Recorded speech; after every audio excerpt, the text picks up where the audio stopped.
the Japanese pilot who accidentally landed on a U.S. aircraft carrier. It sounds like the plot of a Hollywood thriller, but this surreal event unfolded in the heat of battle, where confusion and fatigue blurred the line between friend and foe. On May 7, 1942, in the vast expanse of the Coral Sea northeast of Australia, the first carrier-versus-carrier clash of World War II reached its climax. American Task Force 17, commanded by Rear Admiral Frank Jack Fletcher, centered on the fleet carriers USS Yorktown, CV-5, and USS Lexington, CV-2, stood as the last barrier against Japan's southward expansion. Opposing them was Japanese Vice Admiral Takeo Takagi's carrier striking force, with the heavy carriers Shokaku and Zuikaku launching waves of Mitsubishi A-6M0s, Aichi D-3A Val dive bombers, and Nakajima B-5N Kate torpedo bombers. The air reeked of aviation fuel and gunpowder. The waves crashed against steel hulls, and the fate of the Pacific hung in the balance. Little did the crews know, as dusk fell, an unimaginable mistake would test their resolve. To understand this extraordinary incident, we must delve into the strategic chess game that led to it. By early 1942, Japan had swept through Southeast Asia with stunning speed, capturing Singapore, the Philippines, and the Dutch East Indies. Their next target was Port Moresby in New Guinea, a stepping stone to isolating Australia. Operation MO, as the Japanese called it, involved amphibious landings supported by naval forces under Admiral Shigeyoshi Inoue. Intelligence from cracked Japanese codes allowed the U.S. to anticipate the move, dispatching Task Force 17 with Yorktown and Lexington, each carrying around 60 aircraft, F-4F Wildcat fighters, SBD Dauntless dive bombers, and TBD Devastator torpedo bombers. The main characters in this drama were the pilots and crews on both sides. For the Japanese, seasoned airmen like those from Zuikaku's air group, trained to perfection in carrier operations, but exhausted after months of relentless campaigning.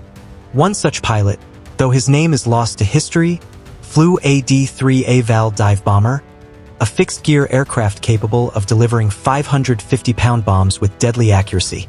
On the American side, Captain Elliot Buckmaster commanded Yorktown, a 20,000-ton behemoth commissioned in 1937, her deck bustling with 2,919 men.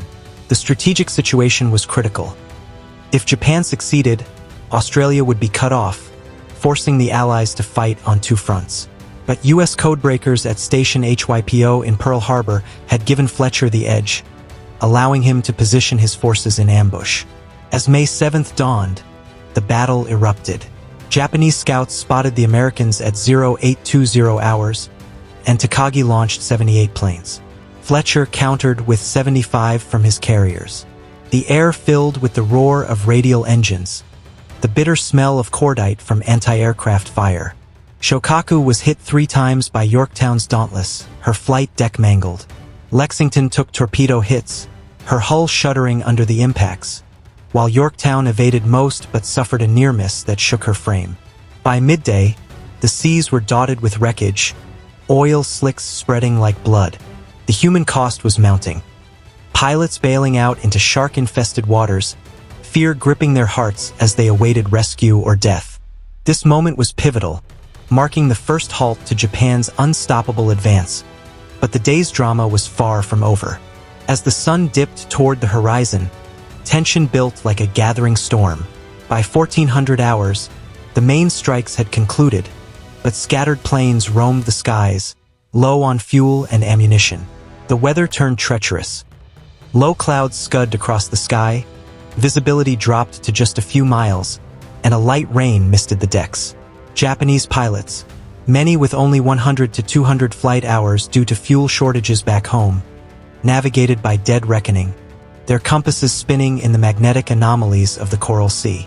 From Zuikaku, a group of 27 planes had launched earlier, but only 21 returned to their carriers. The rest, disoriented, flew in circles, radios crackling with desperate calls.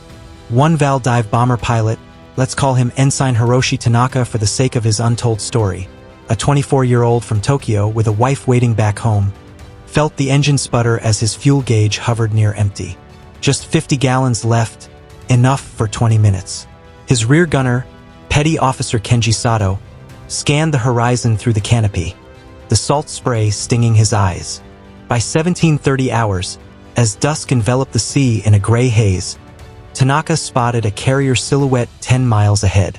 Relief washed over him. It must be Zuikaku, her familiar outline cutting through the waves. He signaled his intentions, turning on navigation lights, a green on the right wing, red on the left, and began circling at 1,000 feet. Other planes joined, 6 in total, forming a landing pattern just 200 yards from the ship. The deck lights flickered on, inviting them home. Little did they know, this was USS Yorktown, her crew weary after 8 hours of combat alerts. The acrid smoke from Lexington's sinking still visible 15 miles away. The approaching threat intensified. At 1800 hours, Yorktown's radar picked up the blips, 8 miles out. Lookouts strained through binoculars, spotting the plane's shapes. Bogies inbound, low altitude, the bridge announced. The men gripped their 5-inch guns and 20mm Oerlikons, hearts pounding. Captain Buckmaster ordered general quarters, sirens wailing through the ship. The Japanese planes, now just 1,000 yards away, lowered landing gear and flaps, speed dropping to 90 knots. Tanaka aligned with the deck, the wind whistling over his wings, the sea 50 feet below. Tension peaked as the first plane entered the groove, 500 yards astern. Sato, in the rear seat, felt a chill. Something was wrong. The deck crew's uniforms looked different. The aircraft parked were Wildcats, not Zeros. But it was too late. For 3 brutal minutes, the planes circled, exposed and vulnerable. The Americans held fire at first, stunned by the audacity. "Are they surrendering?" one gunner whispered. Fear gripped the men. If they landed, they could detonate bombs on deck. The bitter scent of sweat and fear mixed with the salty air. What happened next would become legendary in naval lore. The crisis exploded in a heartbeat. As Ensign Tanaka's Val approached the stern ramp, wheels extended, just 100 feet above the deck.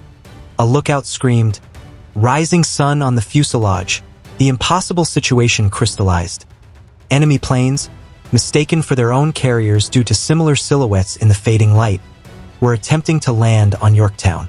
The deck was cleared for emergency recovery, but these were Vals, each potentially carrying unexploded 550-pound bombs or armed machine guns.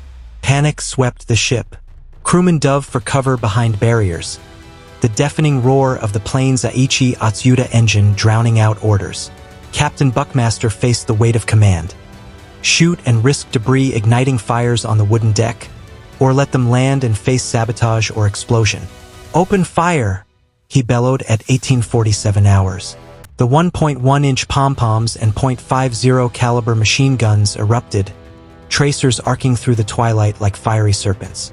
Tanaka's world shattered. Bullets ripped through his canopy, the plane shuddering violently. Sato slumped, hit in the chest, blood splattering the instruments. The Val veered sharply, engines screaming as Tanaka pulled up desperately. Just 50 yards from touchdown, the aircraft clipped a wave, cartwheeling into the sea in a plume of foam and fire. Against impossible odds, the other 5 planes scattered, 2 more splashed by accurate fire from Yorktown's gunners, their wrecks sinking in 30 seconds. The remaining 3 fled into the darkness, low on fuel, likely ditching miles away. The human cost weighed heavy. Tanaka, a young man driven by duty, met his end in cold waters, his last thoughts perhaps of home. On Yorktown, gunners trembled with adrenaline, the acrid smoke from their barrels burning their throats. The ship listed slightly from earlier damage, pumps whining to control flooding. For the next hour, alerts continued, fear gripping the 2,919 souls aboard. This was the nadir. Everything seemed lost as night fell, with Lexington burning nearby, her 216 dead and 2,735 survivors transferring to cruisers. The Japanese appeared victorious, but sheer determination held the Americans together. In that harrowing moment, the turning point arrived through quick thinking and disciplined fire. Lieutenant Commander Oscar Peterson, Yorktown's Air Group commander, coordinated the defense from the bridge, spotting the error just in time. "They're Vals. Shoot them down." His order cut through the confusion. The gunners, trained for months in anti-aircraft drills, overcame the odds with precise bursts.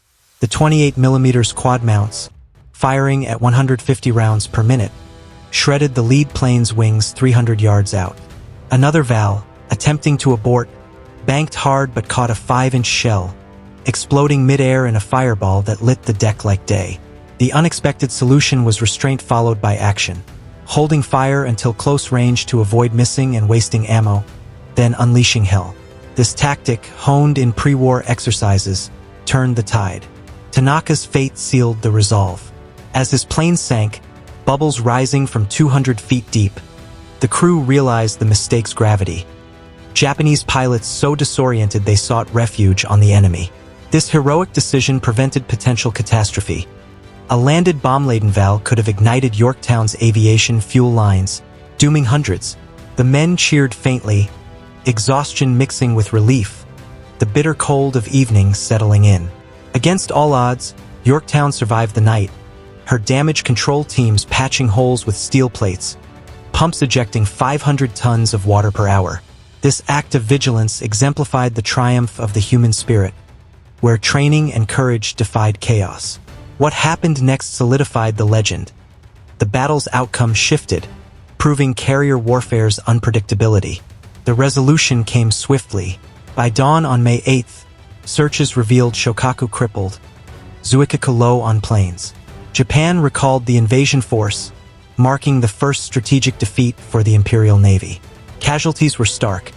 U.S. lost Lexington, destroyer Sims, oiler Neosho, with 543 dead, 66 aircraft destroyed.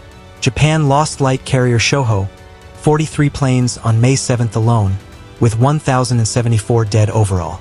Yorktown, with one bomb hit penetrating 3 decks, lost 66 men but returned to Pearl Harbor for repairs, ready for Midway a month later.